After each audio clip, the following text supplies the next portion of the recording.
Hi you guys, welcome back to my channel. Today we are reviewing the By Terry Nude Expert Duo Stick Foundation. If you're new here, welcome. This is one of my typical foundation wear tests. The way that this works is I'm going to go through it from application and do sort of a time-lapse check-in with you guys throughout the day, let you know how it's wearing every couple of hours. Do I need to blot? Do I need to reapply? Do I need to add powder? That sort of thing. And then at the end of the day, I'll kind of run down specs in terms of cost, how much product you get, and give you guys my final thoughts. So without further ado, let's go ahead and kick off the wear test. Hi you guys, back this week with something a little bit more traditional. I have a new foundation that I want to do a wear test on. So this is the By Terry Nude Expert Duo Stick. I believe that they had something called the Glow Expert Duo Stick, which was more of like a highlighter blush combination. This is a stick foundation, which is 1/2 highlighter and 1/2 foundation. So as you can maybe tell, I did use this once before. Like I said, I don't tend to do a lot of first impression videos these days. I picked this up in the shade 2.5 Nude Light, and when I opened it, I thought it was going to be way too yellow for my skin. It's a touch darker than my natural skin tone, but when I have a little bit of sunless tanner on the body, it worked just fine. So I just want to go ahead and get this applied and then get the day started and do the traditional sort of time lapse for you. So first I'm going to go in with concealer. I'm just going to use my Maybelline Instant Age Rewind Dark Circle Eraser, which I have recently fallen back in love with, and get that going. I have a pretty light day today, but get to do a little bit of fun shopping and errand running. Not that errand running is ever fun, but it can be when you've got fun shopping to do. So just a little bit of light makeup for the day. Now that's seriously an incredible drugstore concealer. I highly recommend it. So with this foundation, at first I was also worried that with the highlighter being half of it, that you couldn't just put it all on your face. But I'm going to apply it the same way that I did the first time I wore it. Like I said, I have only had a chance to wear it the once, but I kind of just drew onto my face, starting down the center, and then more out towards the sides as needed. Now, usually I'll take the brush, dip into my hand, and do a stipple motion like this. But as you can see, the stippling motion, because it's a stick cream foundation, doesn't work as well. So I did find that I kind of had to push it out first. It's extremely creamy. I tend to shy away from stick foundations. I tried one, I think maybe by Bobbi Brown, it's hard to remember, a long time ago, and I felt like it was just too thick of a formula. It sort of caked up on my face. I felt like I wasn't able to blend it out as well as I would have liked. And this one is very creamy, which is nice. I feel like it's a lot easier to blend, and it feels better on my skin. It doesn't feel like I'm pushing around something really thick and cakey. So just working from the center out so you have the most concentrated coverage in the T-zone. And then what I'll do, I'll show you. So if you're somebody who likes lighter coverage, you could probably just stop there. What I did is I then went in with the Beauty Blender and just made sure, especially where I have larger pores and tend to get oilier, I went around and just blotted out any extra product.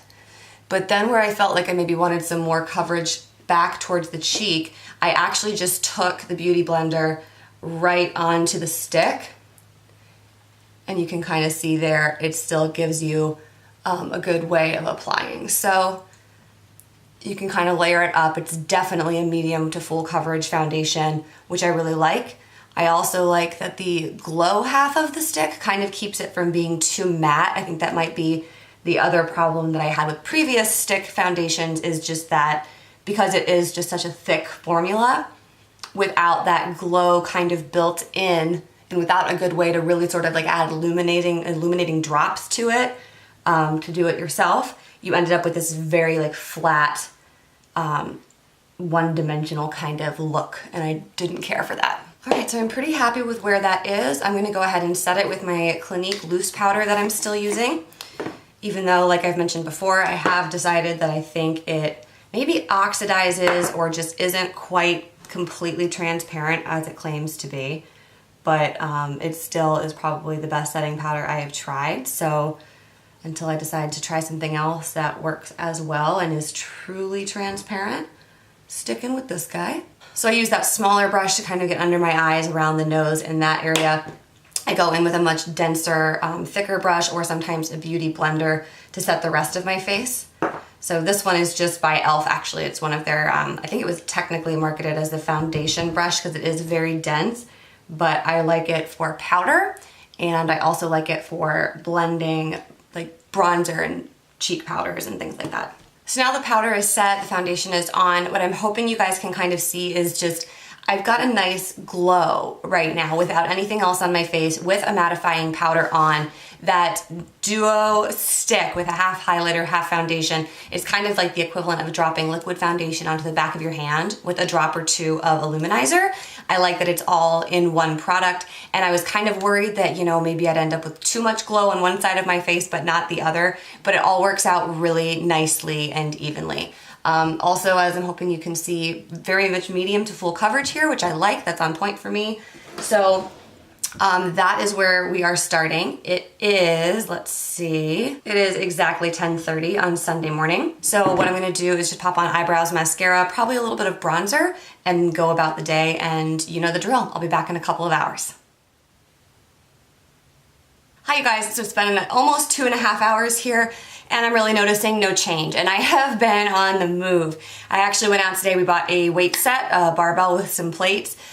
So let me just tell you, hauling those things into the car, out of the car, down to the basement, and taking them all out of boxes and getting set up, I feel like I've done a weighted workout today in a cable knit sweater. So I should be a lot shinier than I am. I will zoom you in a little bit here so you can see. And just so you know, I put on some bronzer and a little bit of blush and highlighter from the Hourglass Unlocked palette. So here we are. I am loving that highlight. I think it looks gorgeous, but I'm not getting anything sunk into my parenthesis lines or any lines under my eyes or between my eyebrows. I am not getting shiny in the T-zone at all, and I don't feel like I need to blot really right now. There we go, wanted to zoom you back out so I could keep talking. We've got storm clouds rolling in, so it's definitely gonna be a humid day, and we are about to leave the house to run around even a bit more. So I will check in with you guys when we get back in a couple of hours. And I mean, we are putting this foundation through the ringer today, let me just tell you. Hi you guys, it is just about 4 o'clock, which would put us at 5.5 hours of wear. I am starting to feel a little oily through the T-zone. My cheeks, the highlighter is still just killing it. You have to go watch my video on the Hourglass Unlocked Edit palette. Gorgeous. But I'm definitely starting to get that feeling like I could wipe oil off my face a little bit. So I guess I would have to say I don't think this foundation is fantastic for oil control. So I'm just gonna go ahead and blot a little bit. But what I will tell you is generally for me, again, if you're new here, I have very oily skin. So for just my average foundation, even when I set it with my good Clinique setting powder, at about 5 to 6 hours with any foundation, I start to feel oily in certain spots on my face. But I'm blotting this, and what I'm liking seeing here is I feel like I'm getting oil off on this sheet, but the foundation itself hasn't really moved. If anything, I feel like I just have a nice, more mattified appearance, as opposed to feeling like I actually took off makeup. Maybe a little bit on my chin, it's starting to wear, but my chin is probably one of those areas where I'm touching a lot and, you know, things like that. And it's also definitely one of the more oily parts of my face. So there is that. Otherwise, I'm really liking it. I like that it's not settling, again, like into my lines or anything like that. It moves with my face really well. And when I look at myself in the mirror, like I said, I know the highlight on the cheek is gorgeous, but overall, I feel like that little bit of highlight combined with the foundation gives me just like a really youthful glow. And I appreciate that as opposed to being too matte or too dewy. I kind of like the happy medium that this has provided. So that is this update. Let I say 5.5 hours we're in. So I'll give it maybe another 3 hours, 2 to 3 hours, check in again, and depending on how it's looking, we'll see if we can even take it past that 8-hour mark. So stick around. Okay guys, so 6:30, so we are right at 8 hours. Yes, we've added a hat to the ensemble. I was getting a little bit chilly and kind of cozying in, and then when I came on here, I didn't want to take it off and have everybody dealing with my hat hair. So 8 hours in, being honest, still feels really good, but I do think at this point I'm sort of fighting the oily battle in the T-zone where you saw me blot a couple of hours ago. I'm also noticing that here on my cheeks where my pores are a little bit larger and I have a little bit of the rosacea there, it's starting to settle into pores a little bit. Again, this is me being extraordinarily picky just because I always want to tell you guys what you're getting for the amount you're paying. So this is just what I'm seeing, being very picky, but understand that if I was finishing an 8-hour workday and wanted to go out for a date or out with the girls or just out for drinks or what have you, it's not like I would need to go home and wash my face and start all over. So just keep that in mind. I do feel like, again, I think I mentioned earlier, my chin tends to be where foundation wears off the most quickly. So I'm definitely starting to see a little bit of my natural pigmentation coming through there. And you can kind of see here, I'm getting a little bit shinier. But what's kind of nice is, again, because it sort of is a luminous foundation anyway, you start your day looking pretty luminous, so you kind of get away with that. Is it shiny? Is it highlight? That sort of, I don't know, is she or isn't she maybe needing a little bit of a powder room? So I definitely appreciate that about this foundation. Just because I'm not really sure where it's gonna go from here, I thought that I would, for right now, go ahead and talk specs with you guys. So again, this is by Terry. I always say it's by Terry, but by Terry is the name of the company. It seems to be more popular over in the UK than it is here in the States. I had to order this online. There weren't any by Terry counters within, I think, like a 100-mile radius of where I live, so that was a little bit crazy. The amount that you get in here is 0.3 ounces, and I honestly don't know, because it's a solid, that's going to be an ounce weight, not fluid ounces, so I don't know what the conversion on that is. I also think that because it's a solid and you saw me just kind of swiping it onto my face to apply, you probably end up getting this to last you a little bit longer than just pumping out on your hand. So it might be comparable, I don't know. I paid $49 for this, so it's right there at that $50 price point with like my Dior Forever Skin foundation or the Givenchy Matisse Me Velvet foundation that I like very much. So that's the price point that we're talking in. So far, I would say that performance is very comparable. Again, it's kind of hard to say it's apples to apples because the formulas are so very different. But just as far as performance goes, I've been really happy with this. I also thought I would let you guys know, just because I didn't use it, but it's on here. On the bottom side, you're gonna get this little sponge applicator, and we've seen these before. It kind of reminds me of the Benefit Watts Up Highlighters Sponge. I tend not to be a huge fan of these. I don't really think that they have the same blendability or perform as well as just a foundation brush or the Beauty Blender, but that's on there just so you guys know. So I'm gonna stop there. I'm not gonna take my makeup off just yet. I think I'll probably pop back on in about 2 more hours, so we're at like a 10-hour wear. This one does not advertise any particular length of time. I know we talk about that all the time, something that boasts to be 24-hour wear, 12-hour wear, 16-hour wear. This doesn't have anything on the package speaking to that, so I think 10 hours will be a good test. So I'll come back and we'll do that, and then I'll wrap it up.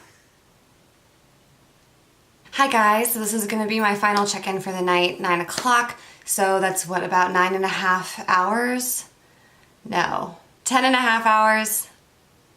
10.5 hours of wearing the foundation, and I'm definitely starting to notice the oiliness. I do think most of the makeup on my chin now is kind of a mixture of oil and makeup. I just looked in the mirror a moment ago and finally noticed a little bit of settling in the crinkle between my eyebrows. Overall though, like I think it still looks nice, but I don't think that at this point I could continue without some sort of a refresh. So all in all, I actually really like this foundation, which surprises me because, as I mentioned earlier, I haven't been a big fan of stick foundations in the past, of sort of solid, thicker, cream-based foundations, but I really like this one. For the price point, I still think I could really recommend it. I don't think that it had quite the longevity of my Dior or my Givenchy that I like so much, but also let's not forget that this has the combination with the sort of highlighter luminous half. So maybe the By Terry foundations, I don't know if By Terry actually makes a stick foundation that is just strictly foundation without something else mixed in with it. So I think maybe that probably contributes to the wear a little bit. I feel like anytime you add something that has that's more luminous than matte, you're going to have a little bit less wear. That's true of lipsticks as well. I'm sure you're all very familiar with that. But overall, even at this price point, I do recommend this foundation. I do really like it. So that's where I'm gonna wrap up. Thank you so much for watching. If you're new, please click subscribe. I would love to have you back, and I will see everybody in my next video. Bye.